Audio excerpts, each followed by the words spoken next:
Brad White, the Executive Director of the Mississippi Department of Transportation, is in the house. Appreciate you coming on there, Mr. Executive Director. Thank you for having me. It's always a pleasure. So, and I know it's a bit of short notice because we just found out about the governor's announcement yesterday afternoon, of the proposal, I think at this point. Is that right? That's correct. Yeah, to allocate $1.3 billion of state funds to various infrastructure projects across the state.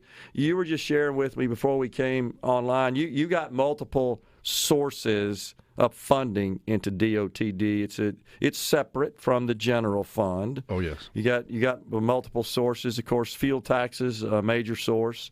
The federal government, some state funding, other fees as well. Where's this pot of money coming from that the governor seeks to allocate for infrastructure? Well, it's my understanding that where he's wanting to take the funds with which to implement his proposal would come from some of the surplus revenue that we have now, or some of the leftover one-time money we have now in various accounts. So it's existing money, as I understand it, but I'm unfamiliar with the details about exactly which one. But I do think it's important to understand the type of projects that the governor's talking about. We've been very fortunate in that all of our state's leaders have been very supportive of our infrastructure system. We had probably the biggest budget MDOT's ever had last year, thanks to the legislature and the governor's involvement in helping to push that up.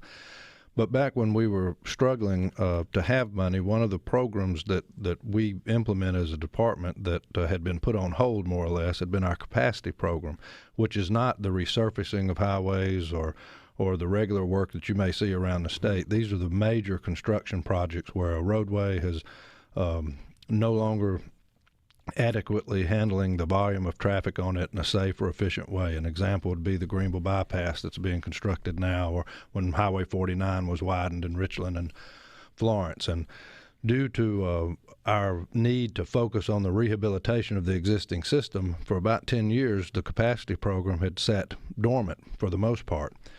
So when the Federal Highway Administration was reauthorized a couple of years ago and we received $1 billion extra over a 5-year period, the Department of Transportation was able to restart that capacity program.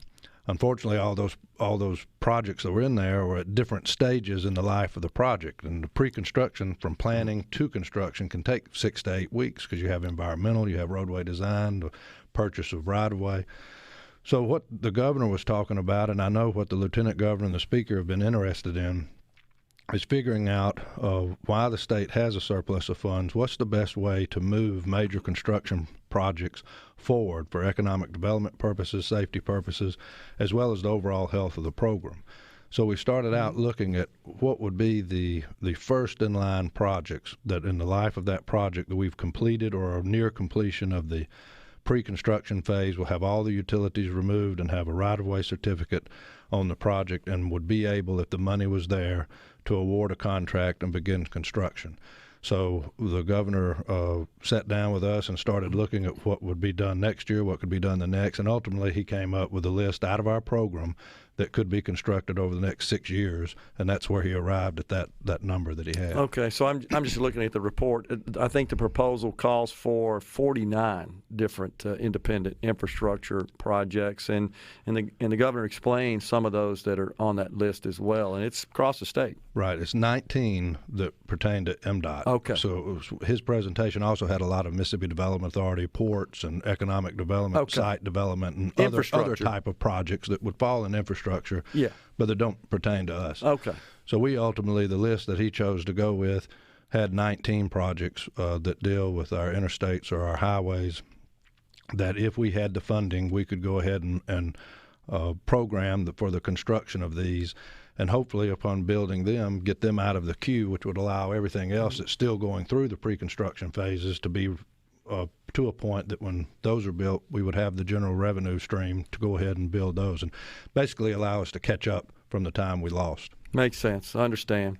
So, and then, of course, Brad, always the issue, or the question, I should say, that Mississippians have when they see these sorts of projects being planned is when do we get started? How long did this take?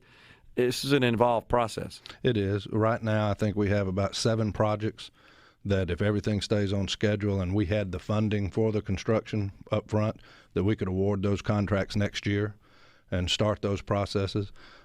Most of those projects, it would take, multiple years to build them to completion. Right. But there's about 7 or 8 on the list of 19 that the governor presented that we could start next year.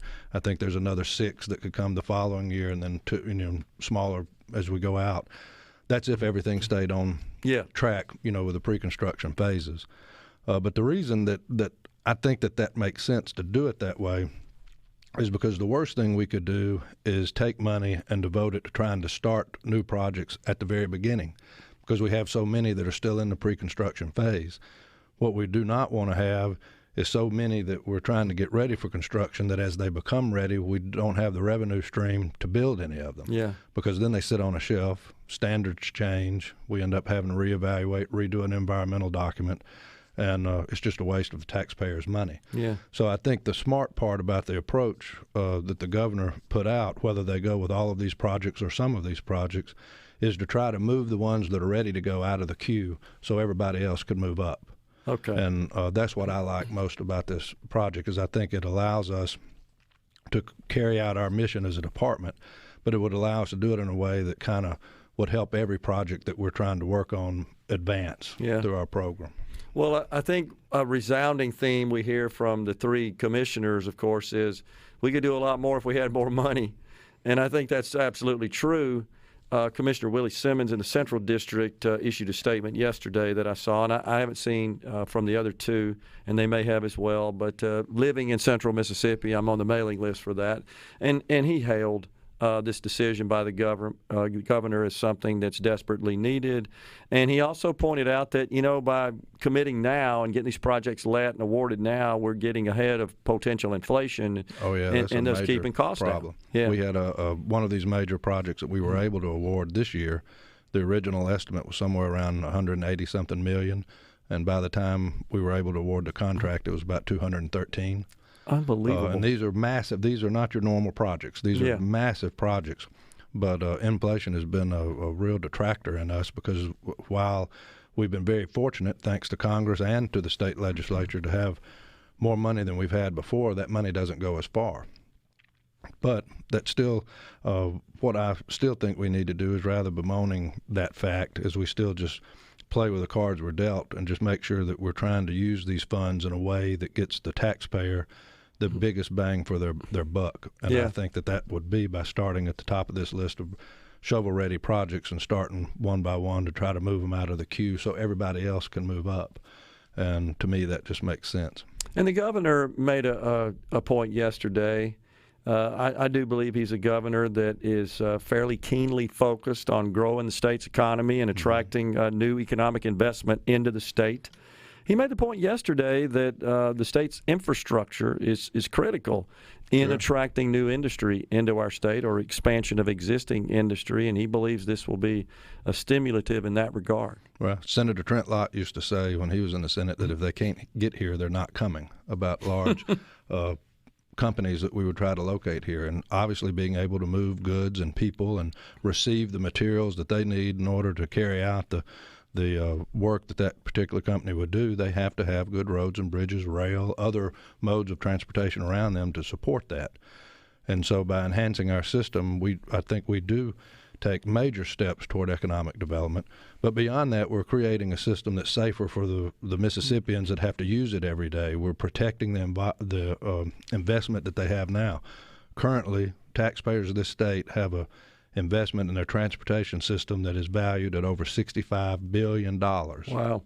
And so we have the mission of trying to protect and maintain that investment, but at the same time move through this nearly $7 billion list of capacity projects that are needed to keep it efficient and as safe as possible. Yeah, that makes sense. So what's the process here, Brad? Now, I mean, the governor's made this proposal.